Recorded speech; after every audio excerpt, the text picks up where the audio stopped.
This time I'm checking out a video from one of the best MMA and UFC related channels on YouTube, and that's MMA On Point. If you're like me and you're obsessed with all things MMA, odds are you've probably heard of MMA On Point. They have some of the best historical breakdowns of moments in MMA, and they cover any really big story in the world of MMA, and their videos are just really great. And I saw that they posted a new video that's right up my alley. It's 35 of the rarest submissions in MMA history, and we're gonna check that out today.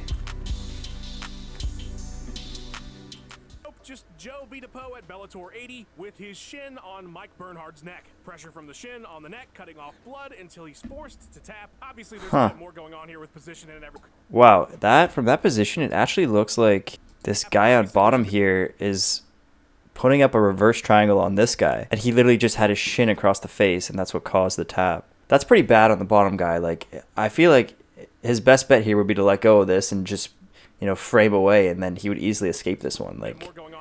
I don't know what he's doing.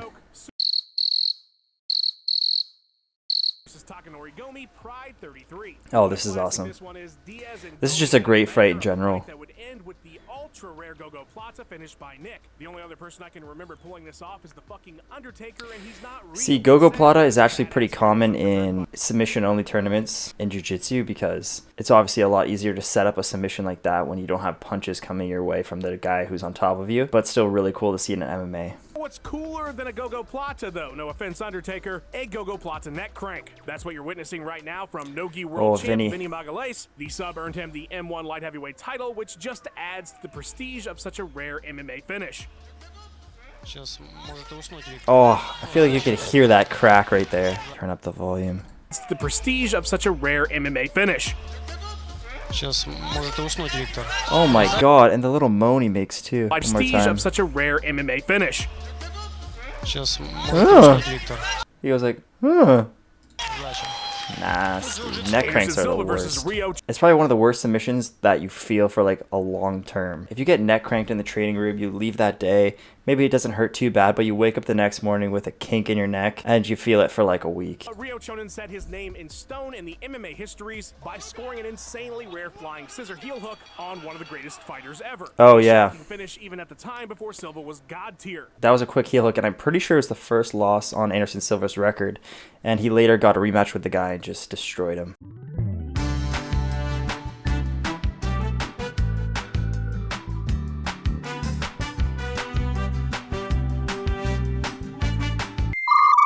His heel hook at Bellator 225 to earn the fastest sub in the promotion's history at just 22 seconds. Quick heel hooks in MMA are just so awesome to me. I know that if it's not done correctly, you're in such a dangerous position where you're just going to get your face smashed in because the guy's above you and you really don't have anything to frame with. But watching a quick heel hook from a guy who knows what he's doing is just so fun. And I gotta say that Dylan Dennis also has a pretty sweet one in Bellator, even though he's Dylan Dennis. Generally speaking, when you have the back mount in jiu-jitsu, you don't want to cross your ankles because never cross those feet. Open to a very simple ankle lock counter, and this is something you learn very early on, which is exactly what happened to Dos Santos here. Oh, he tapped to an ankle lock. This is something that your coaches will early on hammer into your mind. Never cross your feet when you take the back, and it doesn't really make sense to you until you cross your feet on them one time and they just smash your ankles. It actually hurts way more than it looks like it does, and it's almost like not even a straight ankle. It's almost more like a heel hook because it's kind of on the side of your foot and just torques your knee out too. It's really nasty. Darian Caldwell, Bellator 253. I remember when I saw AJ pull this off live, I didn't have a fucking clue what to call it, but it already had a name as it turns out, the 100% neck crank. I prefer the McKeotine as AJ coined it. That's fantastic marketing, and my god, what a win. He would pull this one off a little over a minute into the Bellator Featherweight World Grand Prix final. That dude looks like what a guillotine should be called. If you think about what a real guillotine is in medieval times. It looks like he had his head just chopped off in Braveheart from an actual guillotine. Love that one. Jeff's career was brief, but the highlight was absolutely this rare modified triangle he used to secure interim gold at Legacy. Oh yeah, that's a cool one. You do see that one from a lot of 10th Planet guys, and it even happened in the Combat Jiu-Jitsu Worlds just last weekend. Stretch. They might not be as rare today. Oh yeah. Rosas Jr. also hit this recently. Didn't get the finish though. 5 years later at UFC 228 when Aljamain Sterling hit the super rare knee bar over Cody Stamann, and then Dr. Zabit Magomed Sharipov said, "Oh, that looks like fun. I think I'll do that to Brandon Davis." And shout out to Patchy Mix for his that next year at Bellator 232. Looks painful as shit. Watch your legs, folks. One of the nastiest Suliev stretches you'll ever see was one that Josh Cisneros hit in the finals against Gianni Grippo at ADCC trials.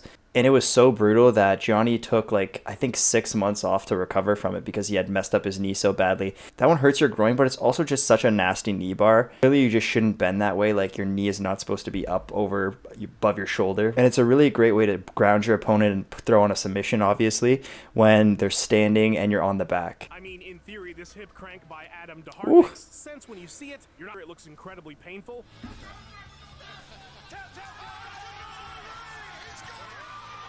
That's so nasty. And if you look here, he's flexing the hip, but he's also like torquing on the knee.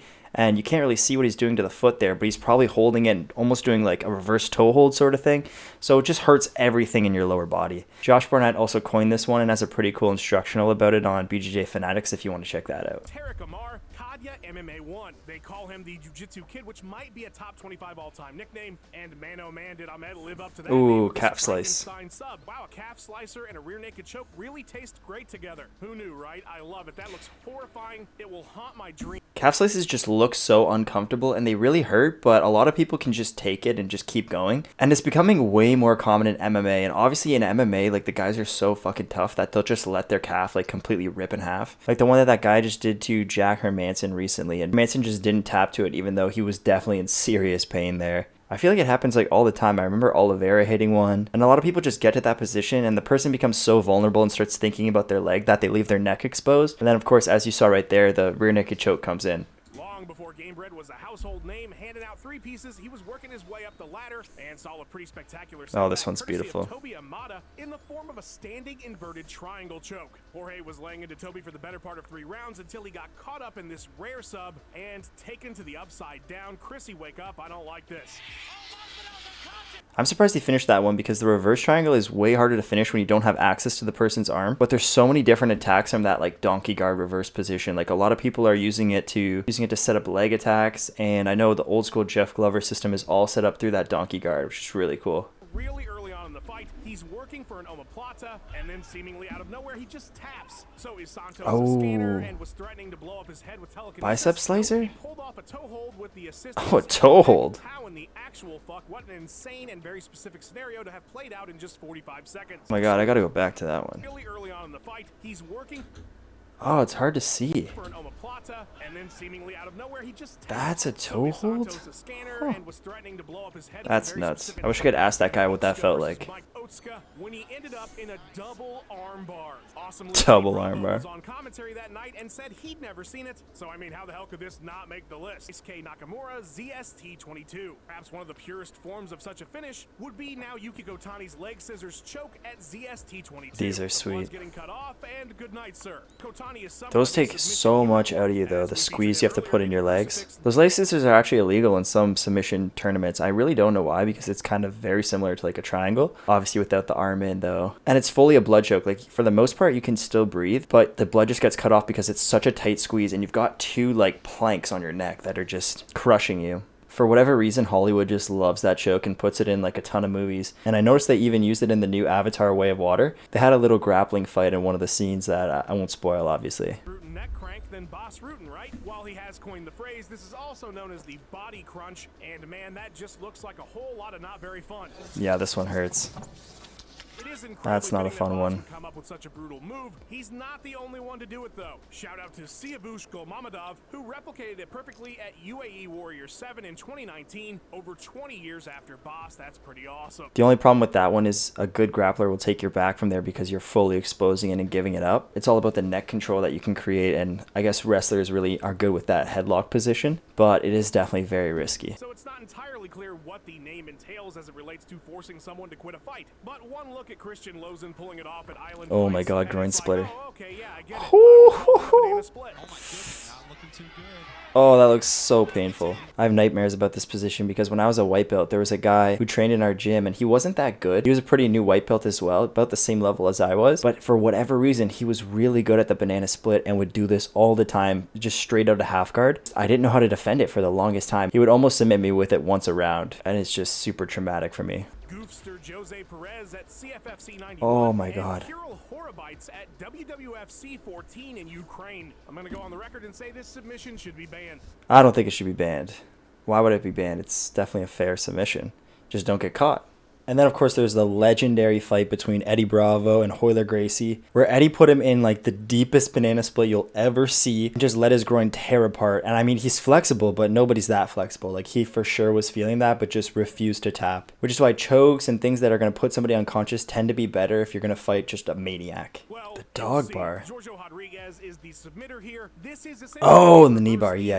And the work is done with the legs. Oh, this is cool. As Fulton Ooh, Jackson that still hurt. is- I gotta say, this tends to be like the favorite move of a lot of like older big guys that you'll train with. For some reason, old men just like to get on top in half guard and just crank on your knees. And credit to them, it tends to work on me. Bellator 285. What do you even call this finish by Luka Poklid besides rare as shit? Even the referee was super late to hop in because I'm not sure he even knew that somebody was going to sleep. People were calling it a reverse arm triangle, but like half the discussion on Bellator's Twitter post about the finish, that saw nearly 1 million views despite being a prelim between two That's fighters pretty most people cool. couldn't name, was about what the hell this It even looks like a was. head I in- think that qualifies for the list. There it comes once again. Yeah, it's like an arm and guillotine, but like from bottom, like reverse arm and guillotine, if that makes sense. Ibrahim Askabov versus Gorgy Sukiev, ACA Young Eagles 18. Not only is it one of the rarest, Oh, yeah. but one of the weirdest looking subs. Nice in the little sport. buggy choke. Buggy choke. At this point, these are cool to see every now and then in MMA, but it's like pretty run-of-the-mill in jiu-jitsu. Like, we're seeing these all the time, especially by young guys trying to make a name for themselves, trying to get a cool highlight to throw on their Instagram. Like, the buggy choke is just so cool to see. No, you're wrong. He starts cranking Mitsuti's arm like he's trying to pull a chicken leg off a rotisserie. Pashiao calls it Yeah, the those are passion pretty lock. cool. You can actually do that one from top too, and if you trap their arm behind with like the Dagestani handcuff, you keep cranking it upwards. It's very similar to like the hammerlock that you just saw right there. And I've even finished people with it from top position. Think pro wrestling was fake? Ha, what an idiot. It's realer than UFC, bro. And John O'Mears proved it in the Oh my bizarre God. finish of his regional show bout in 20. I kind of thought this was fake for a while. With the fucking Boston Crab. I don't get Boston Crab. I remember thinking that was fake for the longest time. Seemed to work. Not everybody's convinced this fight was real, but why would you fake something so goddamn ridiculous? Yes, that's There right. we go. I've seen I feel like if you can do a good upward dog, you're pretty invincible to that one. Go ahead and try to figure out what's happening right now. Go ahead. Ooh, You've probably body seen lock. guys in this position 1,000,000 times, right? Nope, you're wrong. There's a sub being secured right now. Kummerbek just landed the ultra rare Scorpion Crunch. He's crushing the dude's Scorpion ribs. Crunch. And you thought- Who's coming up with these names, man? It's honestly just like a teepee choke, except around the body, and like the pressure that you can create between your legs, just squeezing over like the kidneys. If you can get like under the ribs, just hurts so much that you got to tap. But again, it's one of those ones that if somebody's not going to tap from like a locked-in body triangle, why would they tap to this? And that was the last submission, but that's about where my camera died. So if you know of any more crazy MMA submissions that weren't talked about in this video, let me know down below, and I hope you enjoyed.